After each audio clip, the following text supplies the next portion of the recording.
Shalom Ubracha, mes chers amis. Aujourd'hui, nous allons rapporter une très belle histoire d'un illustre maître. Mais on ne peut pas rapporter une histoire si on ne connaît pas l'auteur de cette histoire, plus ou moins d'une manière générale. Et c'est pour cela que j'aime rapporter une biographie générale des Rabbanim. Alors, je vais vous rapporter l'histoire du Admour de Tchernobyl. Vous allez me dire, d'accord, mais le Admour de Tchernobyl, lequel ? Alors, il y en a un qui est à Ashdod, le Admour, un autre qui se trouve à Bnei Brak, un autre aux États-Unis. Eh bien, mes chers amis, c'est tous des frères. C'est tous des grands tzadikim et ils sont issus de la même lignée, de Rabbi Menachem Nahum Toureski, c'est son nom de famille, Zechor Tzadik Kadosh Lebracha. Et lui, il est né en 1730 à Tchernobyl, à Garitsk, exactement. C'est ça, à Garitsk, et il était malheureusement orphelin lorsqu'il était enfant. Lui, il était ensuite le Admour de Tchernobyl, et il est décédé le 31 octobre 1797. Ça, c'est le premier, c'est ce qui correspond au 11 Cheshvan, et il est niftar à Tchernobyl, et il est enterré là-bas. C'est en Ukraine. Il est le fondateur de la dynastie chassidique de Tchernobyl. Et lui, il était le disciple du Baal Shem Tov et du Maggid Memizrich. Et ce grand maître a écrit un livre qui s'appelle le Meor Enaim. Le Meor Enaim, ça veut dire la lumière dans les yeux. La lumière, ça veut dire que nos yeux sont éclairés par la belle Torah qu'il a rapportée dans ce livre. Et je peux vous garantir, le Admour de Tchernobyl m'a offert ce livre-là. Je le conseille à tout le monde. C'est de la chassidoute, mais toutes les parachiotes de la semaine d'une manière exceptionnelle. Et lui, le premier Admour, il n'eut qu'un seul enfant. Il s'appelait Rabbi Mordechai. Et on le surnommait le Maggid de Tchernobyl. Maggid, ça veut dire quelqu'un qui va mettre dans le bon chemin les autres, vous voyez. Maggid, en réalité, le guide, c'est un nerf de bœuf. Mais attention, on peut recevoir une claque, mais sans trace. Ça veut dire que la parole qui va être dite va tellement nous toucher au plus profond de notre être, tellement elle est dite avec gentillesse, avec douceur, que ça va rentrer à l'intérieur mieux qu'un nerf de bœuf, vous voyez. Donc, ensuite, Rabbi Mordechai Toureski, lui, il est né en 1770. Lui, c'est le deuxième. Il a été chargé, lui, de soutenir tous les tzadikim nistarim de sa génération, c'est-à-dire les sages et les maîtres cachés de sa génération. Lui, il est aussi le disciple du Baal Shem Tov et du Maggid de Mezritch. Ses pensées, le Maggid de Mezritch était aussi un élève du Baal Shem Tov. Et ses pensées et ses Dvar Torah et tous ces discours qu'il a fait dans sa vie sont publiés dans son livre Likutei Torah HaShalem. Pas Likutei Torah du Rabbi Melubavitch, mais Likutei Torah HaShalem. Et lui, il est décédé le 20 Iyar 1837 et il est enterré à Kiev. Et il avait, Baruch Hashem, eu 8 fils et une fille, il me semble. Et sachez que tous, ils étaient des leaders, des grands tzadikim. Ils sont tous devenus des admourim dans différentes villes. Rabbi Israël de Rojin disait de Rabbi Mordechai que Mordechai, c'est l'acrostiche de Megalé Razin de Oraïta Kebar Yohai. Wow, quel éloge! Ça veut dire Megalé, ça commence par un mème, comme Mordechai. Ensuite, Megalé, ça veut dire dévoiler. Razin, les secrets. Ça commence par un resh, comme Mordechai. Après, Deoraïta. Oraïta, c'est la Torah. Donc, il fait dévoiler les secrets de la Torah. Ke, Mordechai, le Kaf. Ke, Bar, comme le fils, Yohai de Rabbi Shimon Bar Yohai. Regardez quel éloge. Mais si ces grands tzadikim disaient des choses pareilles, c'est parce que vraiment ils le ressentaient. Et s'ils le disaient, c'est que là où ils ont vu la neshama de la personne. Donc lui, vraiment, il disait des secrets de la Torah comme Rabbi Shimon Bar Yohai.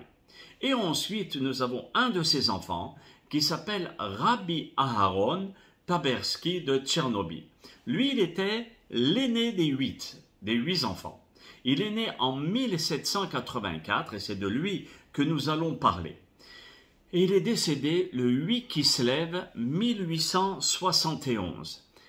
Et donc, sa maman, c'était une grande tzadékette. Elle s'appelait Chaya Sarah, c'était la fille de Rabbi Aharon de Karlin le Grand, à Gadol. Rabbi Aharon, mais Karlin, c'était un ange sur terre. Et donc, il était marié avec cette tzadékette. Son père, Rabbi Aharon, ça veut dire Rabbi Mordechai, il témoignait par des expressions à l'égard de son fils, des expressions exceptionnelles. Quand il était entouré de nombreux disciples, il disait, sachez que Rabbi Aharon, c'est un très très grand rave. Et il protège notre génération qui est orpheline. Déjà à son époque, c'était orpheline. Alors là, Baruch Hashem, qu'on rapporte des Dvar Torah, des histoires des Ma'asim de Tzadikim, et qui vont nous protéger pour ne pas couler, mais au contraire, de s'élever. Regardez, s'il disait des paroles pareilles, c'est que vraiment il avait vu, pas parce que c'était son fils, mais il a vu que cette Neshama était spéciale. Et il disait que c'est un sage parfait, et il est l'honneur du peuple juif, tellement il se comportait avec noblesse. Depuis sa naissance, Rabbi Aharon était un garçon qui était saint, entièrement détaché des préoccupations de ce monde, du monde matériel. Il était plongé jour et nuit dans l'étude de la Torah et Kedusha et dans la prière. Les responsables de la ville, vous savez, il y en a qui sont responsables de la discipline, d'autres de ramasser de l'argent, et en l'occurrence, ceux qui étaient responsables de la tzedaka, ils ramassaient de l'argent et ils se rendaient de maison en maison et de Beth Midrash en Beth Midrash pour ramasser de l'argent et recueillir des fonds pour Rabbi Mordechai de Tchernobyl qui lui le distribuait à tous les pauvres de la ville, mais en plus il distribuait aussi à son fils Rabbi Aharon car il était un grand Talmid Chacham et il fallait se préoccuper de son gagne-pain. Donc Rabbi Aharon étudiait la Torah, comme je vous avais dit, pour la protection du peuple d'Israël, sans se soucier de son gagne-pain. Et chaque semaine, son père lui apportait son gagne-pain, sa parnassa, et il remettait une somme d'argent à tout le monde qui en avait besoin et tous ceux qui étaient en train d'étudier la Torah. Vous voyez, tellement cet argent était kadosh. Et les gens qui donnaient étaient associés à toute cette Torah. Donc, les choses se sont passées d'année en année, pendant plusieurs années, de cette manière, jusqu'au jour où Rabbi Mordechai convoque son fils Rabbi Aharon et lui dit « Écoute mon fils, je vais te poser une question, s'il te plaît, réponds-moi. » Il lui dit « Oui papa, oui, qu'est-ce qui se passe ?» Et il lui demande, il était très serein comme ça, et il lui dit « De quoi tu vis ?» Étonné par la question de son père, Rabbi Aharon, il dit, mais papa, c'est très simple, c'est toi qui me donnes à chaque mois, chaque semaine même, de quoi vivre pour la semaine, et avec ton aide et l'aide d'Akadosh Baruch Hu. Mais pourquoi tu me poses cette question-là? Alors le père lui dit, c'est vrai, mais je te demande jusqu'à quand? Le fils était encore plus étonné. Il dit, mais qu'est-ce qui se passe? L'étonnement de Rabbi Aharon grandit de plus en plus. Il lui dit, mais papa, je ne comprends pas, qu'est-ce que tu cherches à me dire? Tu sais très bien que c'est toi qui me donne, qu'est-ce qui se passe? Alors, il lui dit, mais qu'est-ce que j'ai à comprendre dans ce que tu es en train de me dire? Jusqu'à quand je vais te nourrir? C'est bizarre cette phrase. Alors, Rabbi Mordechai lui dit, écoute mon fils, tu es marié, tu es père de famille.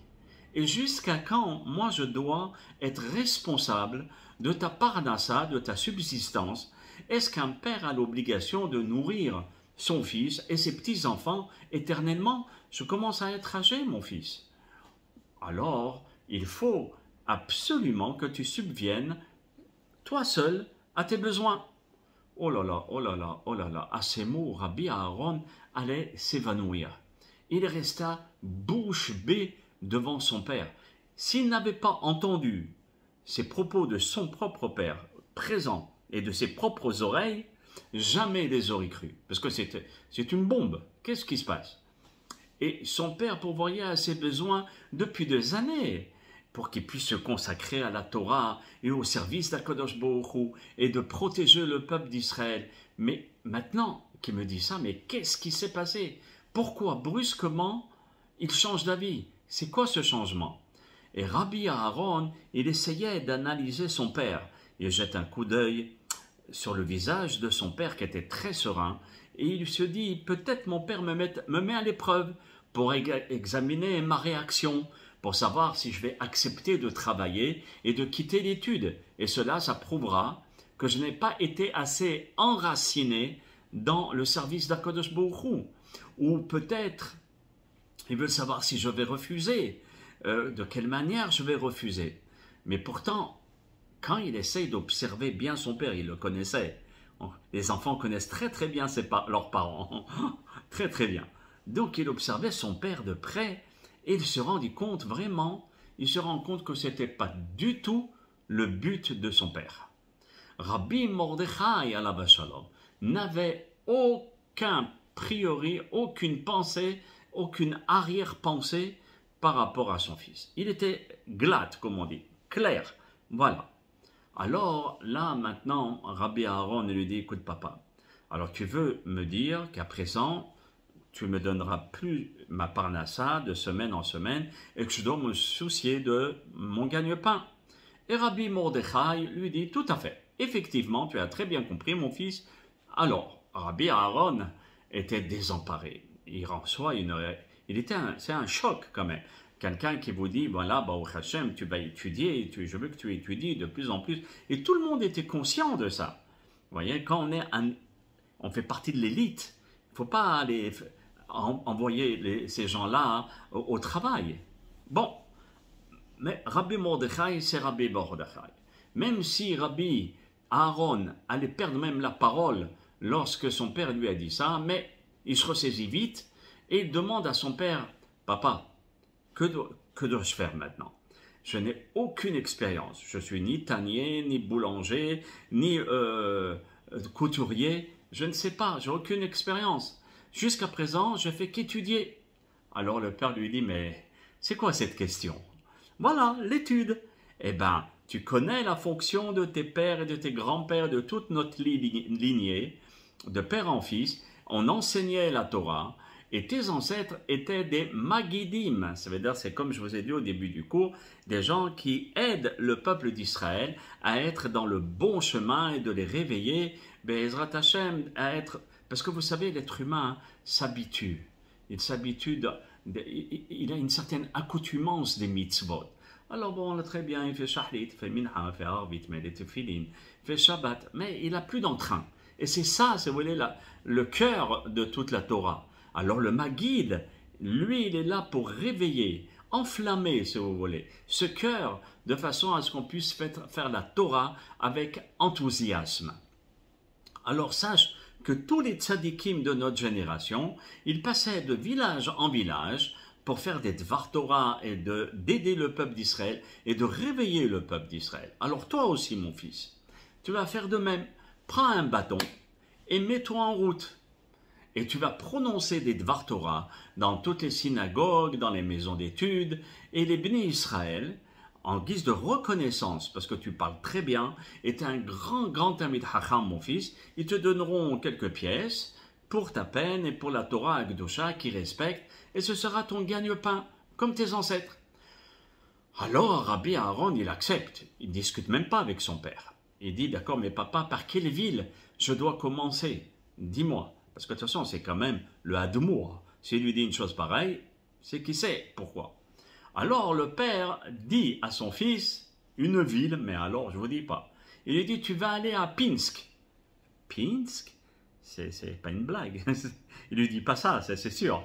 Il lui dit, mais à cette époque, vous savez que Pinsk constituait le bastion des opposants du chassidisme. Et Rabbi Aaron, il savait très bien qu'il n'avait rien à faire là-bas et qu'il récolterait absolument rien. Mais pourquoi mon père me demande d'aller à Pinsk pour amasser de l'argent.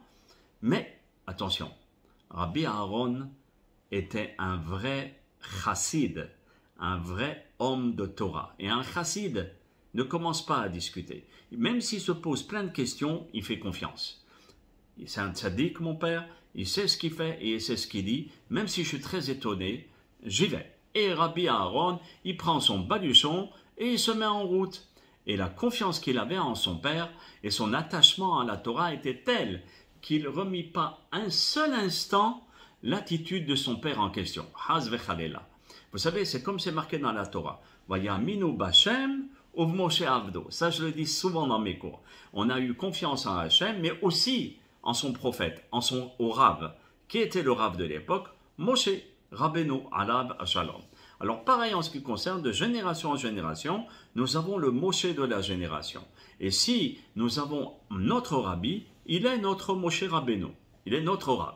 Donc, maintenant, Rabbi Aaron, en route, il se souvient d'un commentaire chassidique qui est connu de la Mishnah et que vous connaissez tous.